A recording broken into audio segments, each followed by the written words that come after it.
Assalamualaikum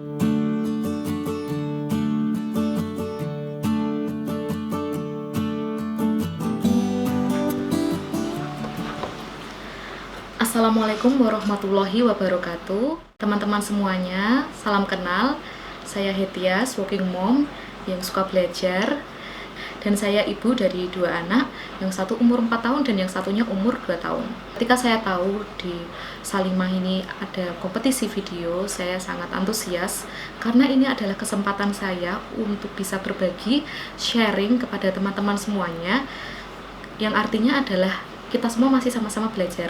Saya pun masih sangat belajar. Di sini teman-teman semuanya, saya mau sharing yaitu tentang bagaimana caranya kita tetap produktif walaupun di rumah aja. Kita tahu ya, kita semua merasakan mempunyai anak, apalagi 2 atau lebih, dan anak-anaknya masih balita itu luar biasa banget, luar biasa energinya, emosinya gitu, banyak banget halnya ya. Dan ya, aku ingin mengucapkan salut dan selamat dulu buat kalian semua para ibu dan juga wanita-wanita di Salimah yang telah hebat dan siap untuk menjadi seorang ibu. Itu luar biasa sekali. Dan di sini aku mau sharing dulu bagaimana caranya aku untuk produktif di rumah dengan 2 anak yang masih balita. Nah, kegiatanku sebenarnya apa aja? Jadi dalam sehari itu aku working mom, jadi aku bekerja freelance dan remote working. Juga aku menjadi konten kreator, yaitu membuat channel YouTube yang sedang banget dirintis bulan ini. Doakan ya.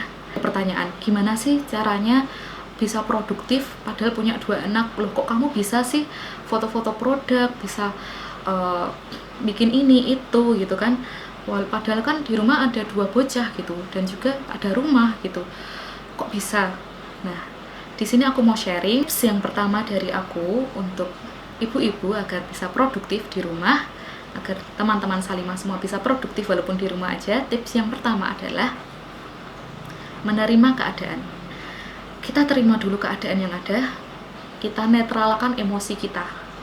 Aku pernah banget merasakan posisi dimana belum bisa menerima keadaan dan posisi emosi yang gak stabil. Itu sangat-sangat mengganggu produktivitas.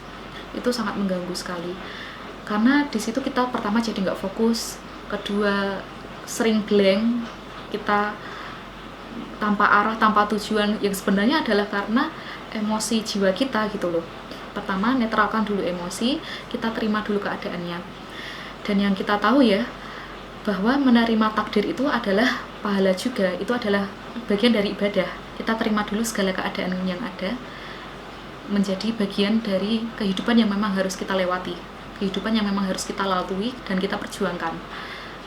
Lalu yang kedua adalah selalu tulis agenda atau target-target yang ingin kamu lakukan dalam 1 hari itu. Kalau 1 hari masih belum terbiasa, kamu bisa lakukannya dalam 1 minggu. Jadi kamu bikin target dalam 1 minggu, atau kamu bikin target dalam 1 bulan. Contohnya seperti ini. Saya punya planner atau aktivitas harian yang harus saya capai, dan aktivitas yang saya tulis ini adalah aktivitas yang bukan rutinitas. Kita tahulah ya, kalau kita bangun tidur itu kita udah nonstop sampai malam. Aktivitas yang seperti itu kita tidak terlalu harus tulis, karena kalau kita tulis mungkin bisa panjang banget ya. Nyapu, ngapain, nyuci ya kayak gitu, nyuapin, bikin makanan ya, dari pagi bangun ya kan, bikin makan dan sebagainya. Saja target-target yang mau kita lakukan dalam keseharian yang agak unik. Jadi misal contohnya hari ini aku ingin mendekorasi pojok ini menjadi seperti ini. Ini baru banget saya dekorasi karena saya butuh working space yang enak gitu. Hari ini adalah goalnya ini. Atau tadi pagi juga saya memeras jeruk 1 keranjang bareng anak-anak, jadi anak-anak jadi berlatih gimana memeras dan sebagainya. Itu goal itu yang kita tulis aja. Dan tentu kalau kita punya goals harian atau kita punya target yang kita tahu itu akan menyita waktu, kita tahu bahwa mungkin harus ada yang dikorbankan, atau kita masih belum bisa membayar asisten atau dan sebagainya, ya harus ada yang dikorbankan dari tugas harian kita. Contohnya hari ini saya tidak nyapu dan ngepel, beneran serius. Alhamdulillah suami dan semuanya memaklumi itu, dan kita bekerja sama juga. Kita tidak ada yang saling menuntut. Hari ini tidak kulakukan hal itu karena ada goal lain yang saya lakukan. Oke.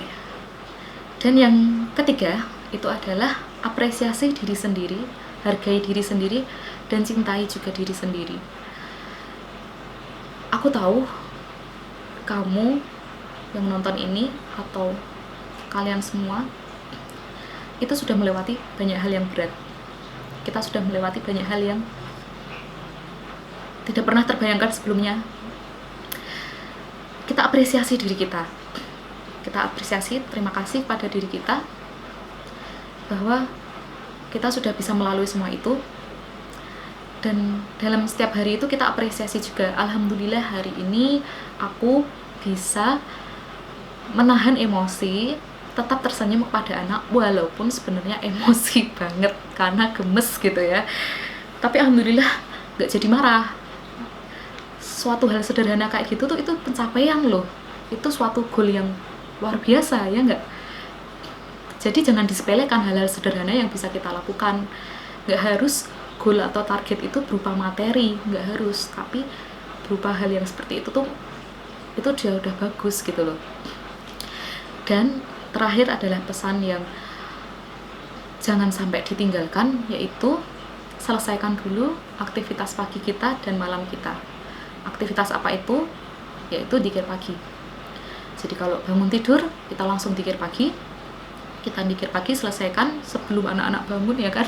Kita selesaikan dzikir pagi semuanya, lalu kita mulai aktivitas termasuk kerjaan begitu. Karena kita bukan siapa-siapa, kita bukan apa-apa kalau tanpa bantuan Allah, tanpa ditolong Allah kita tuh sebutir debu gitu loh.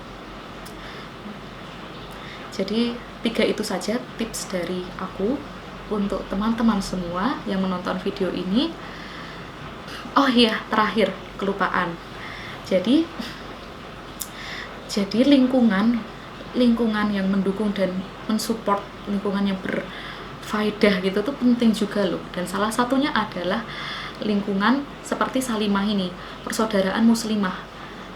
Ini adalah wadah yang luar biasa, saling mendukung untuk terus menempa diri gitu ya, memenuhi ruhiyah kita, memenuhi ragawi kita juga. Luar biasa. Saya kenal mentoring, saya kenal halakoh itu sejak SMP. Waktu itu awal-awal saya dikenalkan dengan mentoring, dan setelah itu kehidupan saya berubah, benar-benar berubah. Dari yang awalnya belum berjilbab, ini yang lahiriah ya, awalnya belum berjilbab sampai hingga berjilbab.